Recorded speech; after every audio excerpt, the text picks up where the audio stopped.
जय हिंद, नमस्कार, प्रणाम। स्वागत है आपका मॉडर्न मेडिको पॉइंट के यूट्यूब प्लेटफॉर्म पे। कैसे हैं आप लोग? बारिश का मौसम है और थोड़ा गला इसलिए बारिश का महसूस हो रहा है। आवाज में वीडियो में आपको भी दिखेगा। तो खैर कोई बात नहीं, शुरुआत करते हैं आज के क्लास की। और आज का हमारा जो क्लास होगा ब्लड के ट्रांसफ्यूजन पे होगा कि ब्लड ट्रांसफ्यूजन क्या है, इसके क्या इंडिकेशंस होते हैं और कैसे ब्लड ट्रांसफ्यूजन किया जाता है। पूरा क्लास होगा इस पे ट्रांसफ्यूजन, इसके बाद कुछ रह नहीं जाता है। तो आइए टॉपिक की शुरुआत करते हैं। ब्लड ट्रांसफ्यूजन, सबसे पहले एक बेसिक सा डेफिनेशन हम जानेंगे कि ब्लड ट्रांसफ्यूजन क्या है। तो it is a medical procedure. थोड़ा और इसको बड़ा कर देते हैं और जैसे जैसे हम आगे बढ़ते जाएंगे स्लाइड को हम ऊपर करते जाएंगे। Blood transfusion is a medical procedure, ये एक मेडिकल प्रोसीजर है इन विच जिसमें डोनेटेड ब्लड या तो पूरा का पूरा ब्लड, यहाँ पे होल लिखा हुआ है, इसका मतलब it is a medical procedure. देखिए, it is a medical procedure, ये एक मेडिकल प्रोसीजर है इन विच जिसमें डोनेटेड ब्लड या तो होल ब्लड और कंपोनेंट्स ऑफ ब्लड, इसका मतलब यह है कि पूरा का पूरा ब्लड भी चढ़ाया जाता है। और जब जरूरत पड़ती है कि नहीं पूरा ब्लड नहीं चाहिए, आरबीसी चाहिए, डब्ल्यूबीसी चाहिए या पर्टिकुलर कुछ ब्लड चाहिए, क्रायोप्रेसिपिटेट चाहिए, तो वही चढ़ाया जाता है। इसलिए यहां पर लिखा गया है कि it is a medical procedure in which whole blood और components of blood are transferred into patients circulation through an IV. लिखा गया होगा यहाँ पे थ्रू एन इंट्रावेनस लाइन, मतलब आईवी के थ्रू चढ़ाया जाता है। ऐसा नहीं कि ब्लड निकाल करके और इंजेक्शन के थ्रू ब्लड निकाल लिए और किसी के मांस में इंजेक्शन दे देंगे, ऐसा नहीं करते हम। की पॉइंट जिसपे नजर डालते चलेंगे हम कि it is done to replace components of blood, यानी कि जिस भी ब्लड, मतलब जो रिसिपिएंट है जो ब्लड ले रहा है उसमें जिस ब्लड के कंपोनेंट की कमी हुई है उसको पूरा करने के लिए ब्लड ट्रांसफ्यूजन किया जाता है। देखिए, मेडिकल्स की अपनी एथिक्स भी होती है। आगे हम आपको बताएंगे कि ब्लड ट्रांसफ्यूजन रैंडमली किसी से किसी में नहीं किया जा सकता है, यानी कि ब्लड किसका हम ले सकते हैं उसका भी कुछ टर्म और कंडीशन होता है। ऐसा थोड़ी है जबरदस्ती हम किसी का ब्लड निकाल लेंगे और किसी में दे देंगे, नहीं। मतलब मेडिकल की, डॉक्टर्स की, मेडिकल प्रोसीजर की भी अपनी कुछ एथिक्स होती है और उन सब एथिक्स को फॉलो करना पड़ता है। चलिए हम आगे बढ़ते हैं। और ये तो देख ही लिए कि it is done to replace components of blood.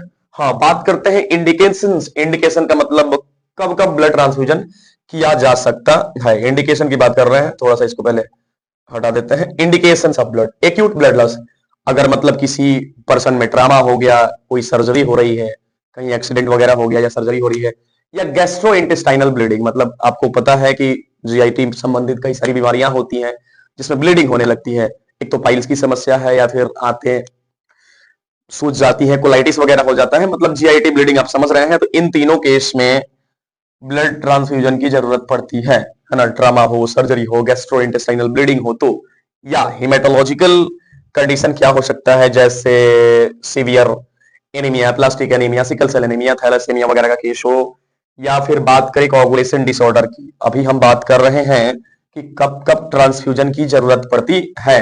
तो ट्रांसफ्यूजन की जरूरत पड़ सकती है ट्रामा के केस में, कोई सर्जरी हो रहा हो तब, या कोई जीआईटी की ब्लीडिंग हो गई हो, कोलाइटिस वगैरह के केस में, स्टूल्स पाइल्स वगैरह के केस में इसकी जरूरत पड़ सकती है।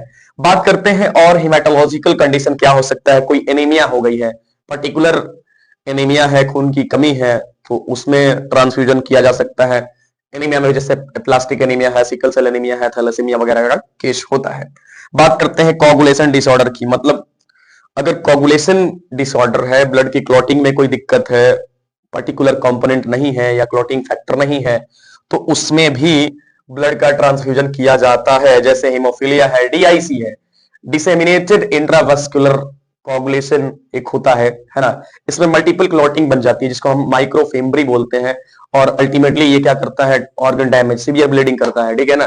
तो डीआईसी अब ज्यादा डिटेल में बताएंगे तो खैर टॉपिक हाउस पहुंच हो जाएगा। इसमें डीआईसी समझिए कि एक तरह का कोagulation डिसऑर्डर है जिसमें मल्टीपल क्लॉटिंग हो जाती है, और इसके होने से अल्टीमेटली क्या होता है कि सीवियर ब्लीडिंग होती है और जिस भी ऑर्गन से ब्लीडिंग स्टार्ट हो गई होती है वो डैमेज भी हो सकता है।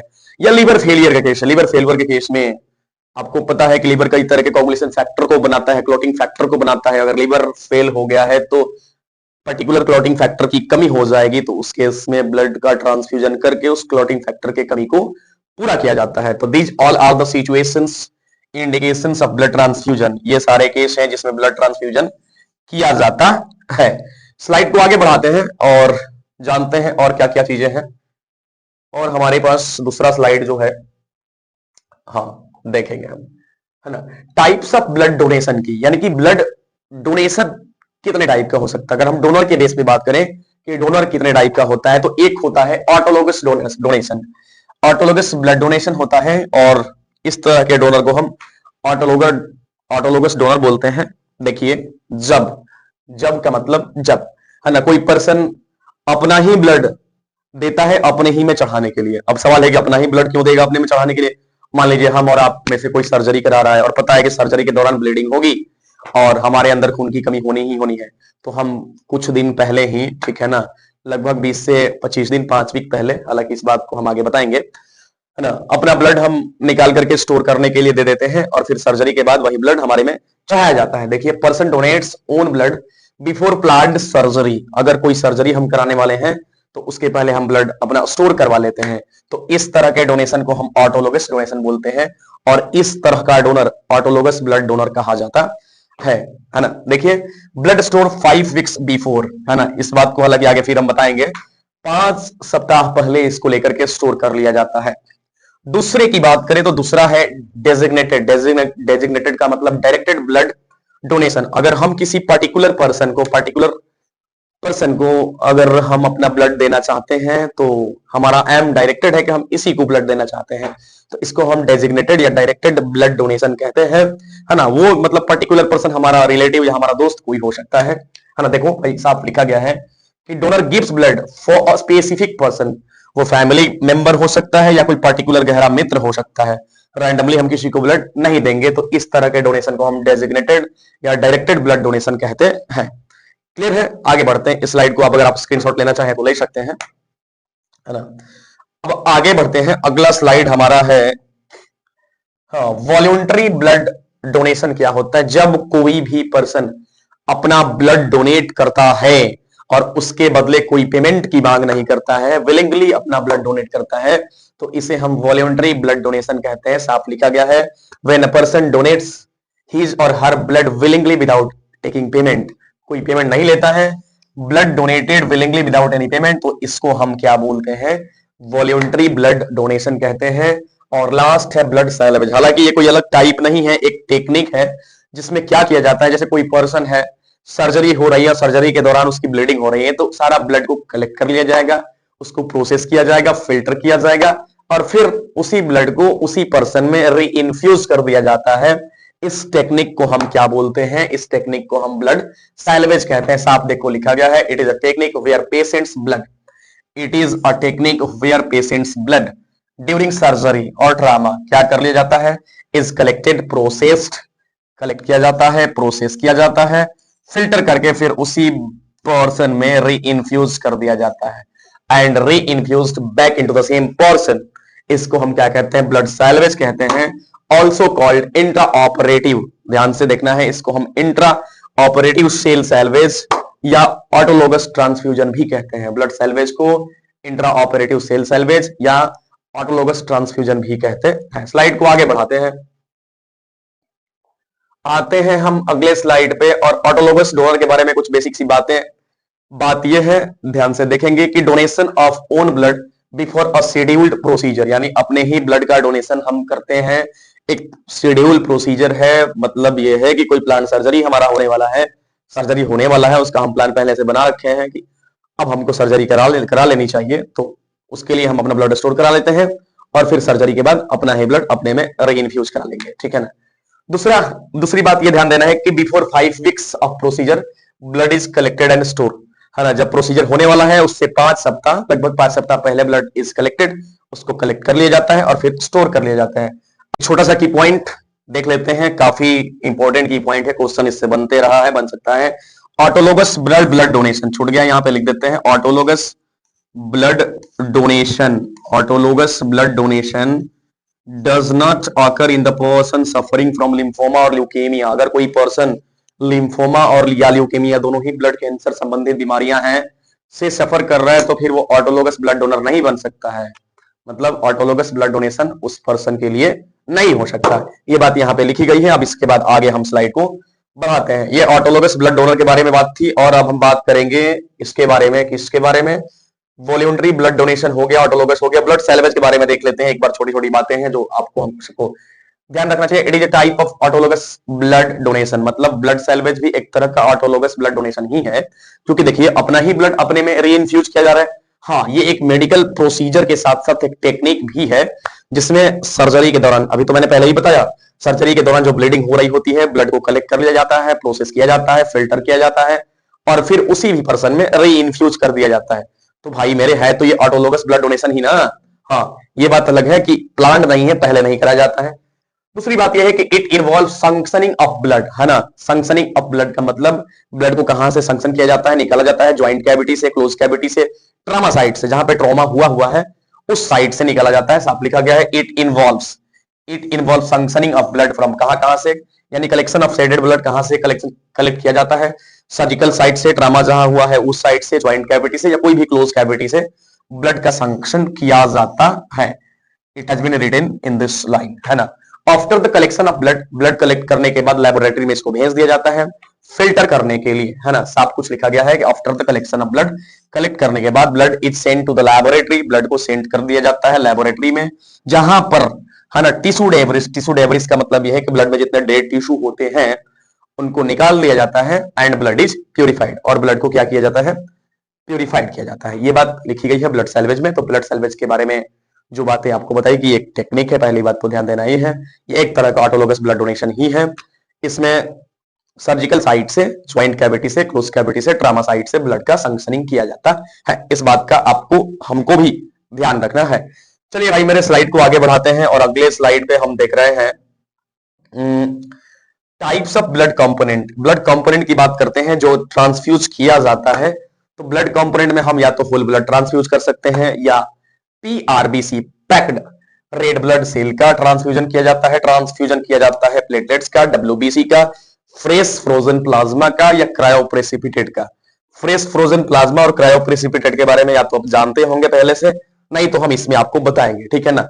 देखो भाई, फ्रेश फ्रोजन प्लाज्मा क्या है, प्लाज्मा को ही जब -18 डिग्री सेल्सियस पे तुरंत 8 घंटे के अंदर फ्रेश कर दिया जाता है ताकि उसके क्लोटिंग फैक्टर और प्रोटीन एक्टिवेट रहे, तो वो फ्रेश फ्रोजन प्लाज्मा है। क्रायोप्रेसिपिटेट के बारे में 5वें नंबर के बारे में हम इस पे आते हैं तो बताएंगे आपको तुरंत 5-10 मिनट के बाद, है ना। होल ब्लड की बात करें तो पैक्ड आरबीसी, है ना, पैक्ड रेड ब्लड सेल का ट्रांसफ्यूजन किया जाता है, platelet, WBC, fresh frozen plasma या क्रायोप्रेसिपिटेट का, है ना। 1 बाय 1 करके सबके बारे में जानते हैं, समझते हैं। अगले स्लाइड से हमारा ओपन हो जाएगा। देखो भाई, होल ब्लड में की बात करते हैं, जो ट्रांसफ्यूज करते हैं, 1 यूनिट बराबर 350 ml, साफ साफ यहां पे लिखा गया है। होल ब्लड में 1 यूनिट बराबर आप 350 ml, जिसमें 300 ml ब्लड होता है, और 50 ml सीपीडीए होता है। सीपीडीए मतलब सिट्रिक फॉस्फेट डेक्सट्रोज एडेनिन कहते हैं इसको। ये एक तरह का कोगुलेंट प्रिजर्वेटिव है, जिसको आरबीसी को प्रिजर्व करने के लिए या होल ब्लड को प्रिजर्व करने के लिए इस्तेमाल किया जाता है। देखो भाई, सीपीडीए एंटी कोगुलेंट प्रिजर्वेटिव है, used in blood bank for the storage of whole blood और पैक्ड आरबीसी, है ना। सीपीडीए पूरा नाम इसका सिट्रेट फॉस्फेट डेक्सट्रोज एडेनिन होता है, याद रहेगा आपको। ट्रांसफ्यूजन टाइम जो होता है, पूरे ब्लड का ट्रांसफ्यूजन टाइम 2 से 4 घंटा, 4 घंटा से कम ही होना चाहिए। 4 घंटे के बाद ब्लड का ट्रांसफ्यूजन नहीं किया जाता, ट्रांसफ्यूजन को रोक दिया जाता है। इसके कई सारे रीजन है, आगे हम डिस्कस कर रहे हैं। आगे बढ़ते हैं, स्लाइड को आगे बढ़ा करके हम आ गए हैं। हाँ, पॉइंट्स टू रिमेंबर में आप याद रखिएगा, कुछ बातें हैं जो आपको याद करनी चाहिए। एग्जाम में कैसे क्वेश्चन घुमा के पूछ देगा इसकी कोई गारंटी तो है नहीं, है ना। In the first 15 minutes blood should be transfused slowly, पहले 15 मिनट तक ब्लड को स्लोली ट्रांसफ्यूज किया जाता है ना। इसके कई सारे रीजन है, अब उतना डिस्कस इसमें हम नहीं कर रहे हैं, ठीक है ना, बात ध्यान दीजिएगा। If time duration of blood transfusion is longer, है ना, मुझे दिख नहीं रहा, हाँ, 4 घंटा से ज्यादा है अगर ट्रांसफ्यूजन टाइम, तो कॉज हो सकता है ब्लड का इन्फेक्शन, जिसे हम सेप्टिसेमिया कहते हैं। क्या कहते हैं? सेप्टिसेमिया कहते हैं। इस बात का ध्यान रखना है आपको। After 4 hours remain blood should be discarded, है ना। अगर 4 घंटे के बाद भी ब्लड बचा हुआ है, ट्रांसफ्यूज नहीं हो पाया है, तो उसको हम नहीं चढ़ाएंगे, डिस्कार्ड कर देंगे, है ना। रैपिड ब्लड ट्रांसफ्यूजन में 2 बातें हैं, एक हाइपरकैलेमिया कॉज हो सकता है, हाइपोकैल्सेमिया कॉज हो सकता है। इसके पीछे का रीजन शॉर्ट में बताते हुए आगे बढ़ते हैं। हाइपरकैलेमिया कैसे कॉज हो सकता है? देखो भाई, जो आरबीसी है ना, आरबीसी पोटेशियम को लीक करता है। अगर ब्लड ट्रांसफ्यूजन के टाइम पे पोटेशियम लीकेज ज्यादा हो गया, ब्लड बैग में, ब्लड जहां पे स्टोरेज है पोटेशियम का लीकेज ज्यादा होता है आरबीसी से, है ना, तो हाइपर कैलेमिया हो सकता है। और हाइपोकैल्सेमिया का केस क्या है कि जो सीपीडीए है ना, सीट्रेट, सीपीडीए में जो सीट्रेट है वो क्या करता है, कैल्शियम को बाइंड कर लेता है, तो सर्कुलेशन में, नॉर्मल सर्कुलेशन में कैल्शियम की हो जाती है कमी, है ना। जो सीपीडीए है, सीपीडीए में सीट्रेट फॉस्फेट डेक्स्ट्रो एडेनिन में जो सीट्रेट है वो क्या करता है, कर लेता है, citrate binds to calcium in the free circulation, है ना। फ्री सर्कुलेशन में जो कैल्शियम घूम रहा होता है उसको बाइंड कर लेता है और फिर कैल्शियम की हो जाती है कमी, इसलिए हम उसे क्या बोलते हैं, हाइपोकैल्सेमिया बोलते हैं। इस बात का ध्यान रखना है आपको। If completed blood is transfused slowly तो आयरन ओवरलोड हो सकता है और अल्टीमेटली कॉन्स्टिपेशन हो सकता है। इस बात का ध्यान रखना है आपको कि अगर ब्लड ट्रांसफ्यूजन देर से हो, काफी टाइम से हो, तो पर्सन में आयरन ओवरलोड हो सकता है और कॉन्स्टिपेशन देखने को मिल सकता है। तो ये छोटी छोटी बातें हैं जो आपको इसमें याद रखनी थी। आगे बढ़ते हैं, स्लाइड को आगे बढ़ाते हैं। इस वीडियो में हम बहुत डीप में नहीं जा रहे हैं, जितनी छोटी छोटी बातें हैं डायरेक्ट बता करके हम आगे बढ़ रहे हैं, ठीक है। बीडीएससी का जो एग्जाम स्टाफ नर्सिंग वाला है, इसमें मे बी क्या अगर ट्रांसफ्यूजन से क्वेश्चन पूछता है तो इससे ज्यादा नहीं पूछेगा, इसकी तो गारंटी है। आगे स्लाइड को बढ़ाते हुए हम पहुंच गए हैं। हाँ, एक बात यह है, पॉइंट्स टू रिमेंबर में, कि cold blood should not be transfused. Cold blood transfuse नहीं किया जा सकता है। Blood should be warmed prior to transfuse. मतलब ये है कि पहली बात तो ये कि कोल्ड ब्लड को ट्रांसफ्यूज किया नहीं जा सकता, और दूसरा ट्रांसफ्यूजन के पहले, क्योंकि देखो भाई ब्लड स्टोर तो 4 से 6 डिग्री सेल्सियस पे किया जाता है ना, तो 4 से 6 पे हम उसको ट्रांसफ्यूज नहीं कर सकते हैं, क्योंकि बॉडी में जाकर के हाइपोथर्मिया कॉज करेगा, टिश्यू डैमेज, एकदम टिश्यू मतलब क्या हो जाएंगे, डैमेज हो जाएंगे। और दूसरी बात यह है कि हमारा जो हार्ट है ना, वो कोल्ड ब्लड के प्रति काफी सेंसिटिव है ना, एरिथमिया हो जाएगा, ब्रेडिकार्डिया हो जाएगा। अगर कोल्ड ब्लड हम ट्रांसफ्यूज कर दिए तो ब्रेडिकार्डिया का केस देखने को मिल जाएगा, एरिथमिया हो जाएगा और हार्ट एक तरह से डिसफंक्शनिंग हो केस में आ जाएगा। इस बात का ध्यान रखना है। पैक्ड रेड ब्लड सेल की बात करें, पीसीबी जिसको हम हिमेटोक्रिट भी कहते हैं, एक यूनिट में 250 ml होता है। After 4 to 6 hour of transfusion, 4 से 6 घंटे के बाद हीमोग्लोबिन का लेवल 1 ग्राम पर डेसीलीटर बढ़ जाता है और पीसीबी 3 ग्राम परसेंट बढ़ जाता है। पैक्ड सेल वॉल्यूम जो बोलते हैं 3 ग्राम परसेंट बढ़ जाएगा। स्टोरेज टेम्परेचर 1 से 6 डिग्री सेल्सियस इसका होता है हिमेटोक्रिट का, जो पहले मैंने बताया अभी इसी वीडियो में। और स्टोरेज टाइम 42 दिन तक हम इसको स्टोर करके रख सकते हैं। आगे बढ़ते हैं स्लाइड की ओर। अगला स्लाइड हमारा है डब्ल्यूबीसी पे। डब्ल्यूबीसी आपको भी पता है, ये फाइट अगेंस्ट इन्फेक्शन के अगेंस्ट में ये फाइट करता है। Mainly transfused neutrophil. डब्ल्यूबीसी में मेनली हम न्यूट्रोफिल को ट्रांसफ्यूज करते हैं। एक यूनिट बराबर 4000 ml होता है। यूज इन, ये किस पर्सन में ट्रांसफ्यूज किया जाता है, तो जो इम्यूनोसप्रेस्ड पर्सन होते हैं या कोई क्रोनिक इन्फेक्शन से सफर कर रहा आदमी, व्यक्ति, पर्सन होता है, तो इसमें इसको ट्रांसफ्यूज किया जाता है। स्टोरेज टाइम इसका 13 से 20 दिन होता है और ट्रांसफ्यूजन टाइम जो इसका होता है ना, वो इन्फ्यूजन टाइम जो इसका होता है 15 से 30 मिनट होता है। डिले अगर करेंगे तो सेप्टिसेमिया हो सकता है। काफी ब्रीफ में लेकर के आगे चल रहे हैं, एक एक बात के हम तह तक डिटेल तक इस वीडियो में नहीं जा रहे हैं, क्योंकि वक्त है एग्जाम का, है ना। तो हमें वही काम करना है जिससे हम एग्जाम में क्वेश्चन को हीट कर पाए, तो ज्यादा हम डिटेल में इस वीडियो में तो पर्टिकुलरली नहीं ही जा रहे हैं। स्लाइड की ओर आगे बढ़ेंगे और आगे बात करते हैं फ्रेश फ्रोजन प्लाज्मा की। देखो भाई, फ्रेश फ्रोजन प्लाज्मा क्या है, जब हम प्लाज्मा को, ब्लड के प्लाज्मा को 8 घंटे के अंदर ही हम -18 डिग्री सेल्सियस पे क्या कर देते हैं, स्टोर कर देते हैं, फ्रीज कर देते हैं, तो उसके अंदर के क्लोटिंग फैक्टर और प्रोटीन एक्टिवेटेड फॉर्म में, मतलब एक्टिवेट रहते हैं, इसी को फ्रेश फ्रोजन प्लाज्मा कहते हैं। Used in the case of deficiency of clotting factors and plasma proteins. बात यह है कि कोई पर्टिकुलर क्लोटिंग फैक्टर की कमी हो गई है या प्लाज्मा प्रोटीन इनएक्टिवेट है, ठीक ठाक काम नहीं कर रहा है, तो उसमें फ्रेश फ्रोजन प्लाज्मा का इस्तेमाल किया जाता है, ट्रांसफ्यूजन की जाती है। एक यूनिट बराबर 200 से 250 ml।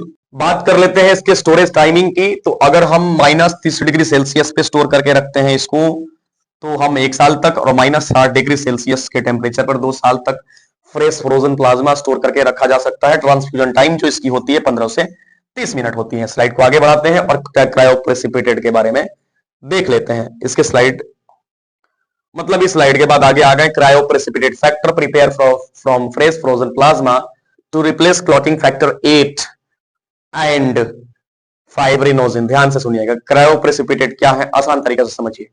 जैसे फ्रेश फ्रोजन प्लाज्मा को क्या किया जाता है, -18 डिग्री सेल्सियस पे स्टोर करके रखा जाता है। अब धीरे धीरे अगर हम -18 से टेम्परेचर को आगे बढ़ा बढ़ा करके -6 तक लेके आते हैं, तो कुछ प्रोटीन और कुछ क्लॉटिंग फैक्टर जो होते हैं वो प्रेसिपिटेट के रूप में नीचे बैठ जाते हैं। बात को समझिए, फ्रेश फ्रोजन प्लाज्मा से ही क्रायो प्रेसिपिटेट तैयार किया जाता है। जैसे -18 डिग्री सेल्सियस पे फ्रेश फ्रोजन प्लाज्मा को नॉर्मली स्टोर करके रखा जाता है। अब अगर धीरे धीरे उसका टेम्परेचर बढ़ा करके एलिवेट करके -6 पे लेके आते हैं, तो कुछ प्रोटीन और कुछ क्लोटिंग फैक्टर, जैसे क्लोटिंग फैक्टर 8 हो गया, प्रोटीन में 5-गिरनोजिन वगैरह हो गया, वो प्रेसिपिटेट के रूप में नीचे क्या हो जाता है, बैठ जाता है। इन्हीं को हम क्रायो प्रेसिपिटेट कहते हैं। इसी को हम क्या कहते हैं, क्रायो प्रेसिपिटेट कहते हैं। By elevating the temperature of fresh frozen plasma from -18 degree Celsius up to -6 degree Celsius, -6 degree Celsius, some specified proteins and plasma are stored in the form of precipitate. These are known as cryoprecipitate. इन्हें हम क्या कहते हैं, cryoprecipitate कहते हैं। Transfusion time इसका 15 से 30 minute होता है और 1 साल तक इसे स्टोर करके रखा जा सकता है। अब हम बात करेंगे conditions for transfusion of blood, यानी कि अगर कोई डोनर ब्लड ट्रांसफ्यूज कर रहा है तो उसमें क्या क्या कंडीशन होने चाहिए। जैसे आपको भी बेसिक बातें पता है कि ट्रांसफ्यूजन के लिए उसका एज 18 से 65 होना चाहिए, ये बात आपको पता है। पिछले 90 दिन तक वो ब्लड ट्रांसफ्यूज किसी को ब्लड मतलब डोनेट नहीं किया है, ये कंडीशन होना चाहिए। बाकी सारे कंडीशन हम देख लेते हैं, स्लाइड पे लिखा गया है। देखिए कंडीशंस फॉर डोनेशन में, donation must be free from infection. मतलब यह है कि जो ब्लड डोनेट करने वाला डोनर है उसका ब्लड किसी तरह से इन्फेक्टेड नहीं होना चाहिए। कोई एक्यूट या क्रोनिक इन्फेक्शन उसको नहीं होना चाहिए, उसको टाइफाइड नहीं होना चाहिए, उसको मलेरिया नहीं होना चाहिए, हेपेटाइटिस, एस्टिडीज या एचआईवी वगैरह नहीं होना चाहिए। Donor must be free from infection, जैसे like typhoid, malaria, HIV, hepatitis, sexual transmitted disease वगैरह से वो फ्री होना चाहिए। दूसरी बात यह है कि donor should not B donated blood since last 90 days.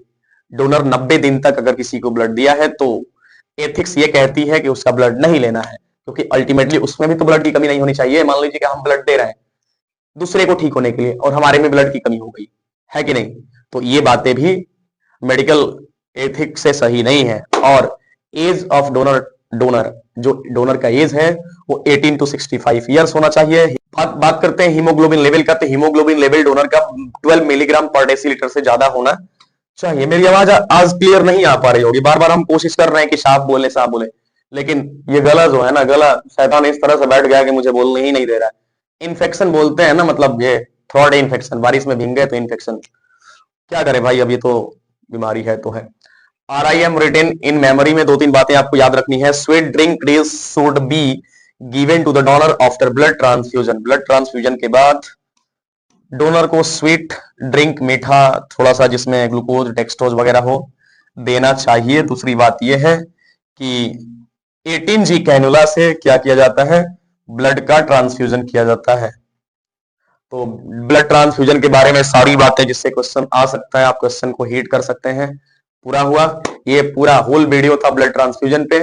अगले वीडियो में मिलते हैं किसी अच्छे टॉपिक के साथ, तब तक के लिए स्वस्थ रहिए, मस्त रहिए।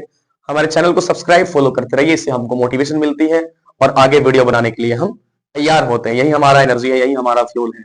तो धन्यवाद, इस वीडियो में इतना है।